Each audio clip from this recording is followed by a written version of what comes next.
सो good afternoon everybody, myself Acharya Vishwendra. आज neural pattern का next video आपसे डिस्कस करूँगा। तो अब तक मैंने आपको न्यूरल पैटर्न के बारे में बताया कि जो सक्सेसफुल स्टूडेंट्स हैं क्लास के, जिनका रिजल्ट अच्छा आता है, उनके जो न्यूरल पैटर्न्स हैं, these neural patterns are strong and complex. आप इसको ऐसे समझें कि प्रैक्टिकल एक एग्जांपल ले लेते हैं।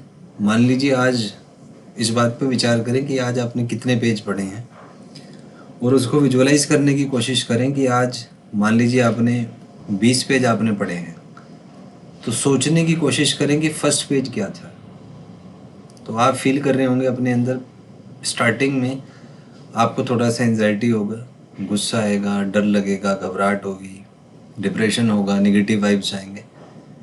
तो वो इसलिए क्योंकि ये पूछने से पहले अपने आप में आपका जो माइंड ब्रेन सिस्टम है वो बहुत ही सरफेस पे, जो thoughts are on the very surface. तो ये जो कॉन्शियस माइंड था, जनरली हमारा जो ब्रेन है वो कॉन्शियस माइंड से ही रिलेट करता है, वही इन्फॉर्मेशन एक्सेस करता है जिसमें हम कंफर्टेबल हैं, जो लाइफ जीने के लिए आवश्यक है, जो सर्वाइवल के लिए ज़रूरी है। लेकिन क्या है कि जो हम पढ़ते हैं उसको जब हम रिटेन करेंगे तो वो इन्फॉर्मेशन तब तक सबकॉन्शियस माइंड के थ्रू ट्रांसफ़र होते हुए अनकॉन्शियस माइंड में चली जाती है, मतलब ऐसे समझे कि डेप्थ में चली जाती है। तो इसलिए आपने देखा होगा, जब आप सोचेंगे कि आज आपने क्या पढ़ा, तो शुरू में आपको बहुत तकलीफ़ होगी, आपके अंदर कुछ चेंज आएगा। वो चेंज इसलिए क्योंकि ब्रेन पहले कॉन्शियस माइंड से इंटरेक्ट कर रहा था, तो जो मेमोरी एक्सेस है उसको एकदम से आप अनकॉन्शियस माइंड पे ले जाएंगे तो एकदम से तकलीफ होगी। तो इसका सीखने का फंडा ये है कि जब भी आप सोचें तो थोड़ा सा स्पीड अपना स्लो करें, और आपके अंदर जो कह सकते हैं कि जो इमोशनल डिस्टर्बेंसेस क्रिएट होंगे, जो इमोशनल इश्यूज आएंगे, उसको सहन करें चुपचाप, बहुत शांत होके उन इमोशनल इश्यूज को आप फेस करें साइलेंटली। तो स्टार्टिंग में आपको ये थोड़ा सा दिक्कत होगी, क्योंकि एकदम से अगर मेमोरी एक्सेस आप चेंज करेंगे तो एकदम से तकलीफ होती है। तो धीरे धीरे इस मेमोरी एक्सेस को आप चेंज करना सीखें।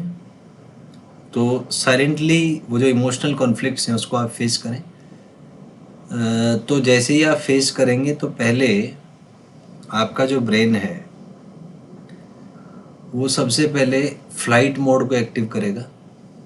तो फ्लाइट मोड का पता आपको ऐसे चलेगा कि आपको एंजाइटी होगी, डर लगेगा, नेगेटिव वाइब्स आएंगे,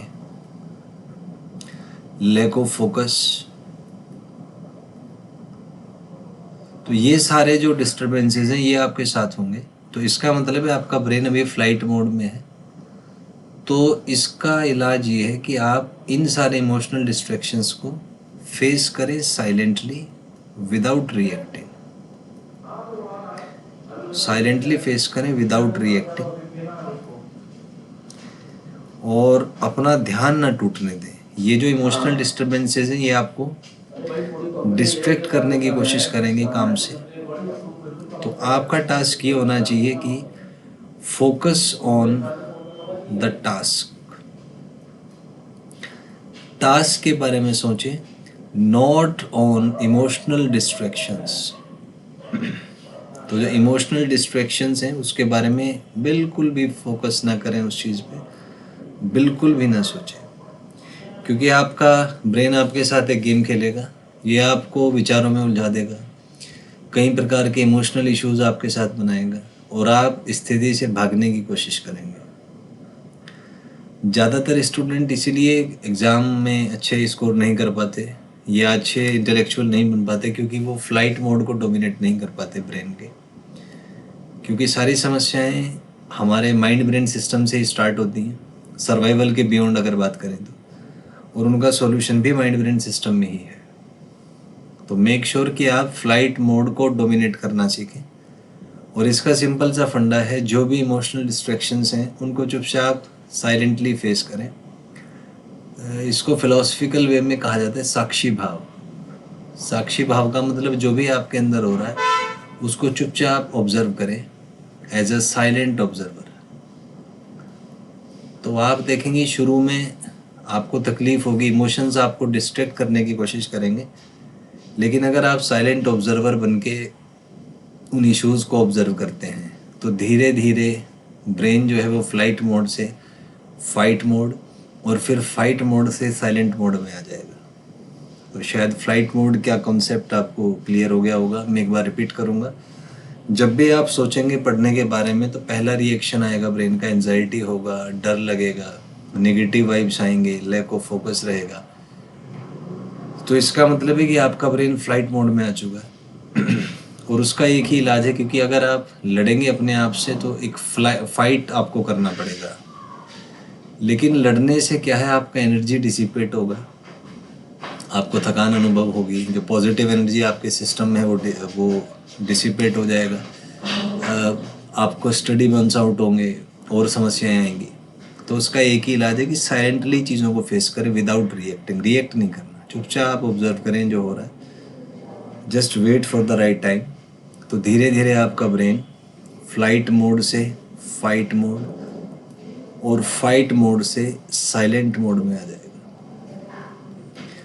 दुनिया की जितने भी महान डिस्कवरीज हैं, जितने भी बड़े बड़े वैज्ञानिक, फिलोसफर, दार्शनिक हुए हैं जिन्होंने लाइफ को सर्वाइवल के परे जाना है, वो इसलिए जान पाए क्योंकि उनका माइंड साइलेंट स्टेट में आ गया था। साइलेंट स्टेट में जब आप आ जाते हैं तो आपको हाइपर डायमेंशंस फील होते हैं, क्योंकि हमारे जो 5 सेंसेस हैं इनके परे भी डायमेंशंस होते हैं। तो हाइपर डायमेंशन आपके एक्टिव होंगे, वो तभी होंगे जब आपका माइंड साइलेंट होगा। तो ये साइलेंट स्टेट में लाना माइंड को बहुत ज़रूरी है। तो यहीं से सारी समस्याएं स्टार्ट होती हैं और यहीं से सारी समस्याओं का सॉल्यूशन होता है। नेक्स्ट मैं बात करूँगा आपसे कि जैसे ही आपका माइंड साइलेंट मोड में आ गया तो इसका पता लगेगा आपको, आप थॉटलेस हो जाएंगे। किसी भी प्रकार का विचार, सलाह, ज्ञान, फीलिंग, वो सब आपका ज़ीरो हो जाएगा। तो जब आप थॉटलेस हो गए तभी आप समझे कि you have access to the unconscious mind. क्योंकि ये जो इमोशंस हैं, these are the result of consciousness.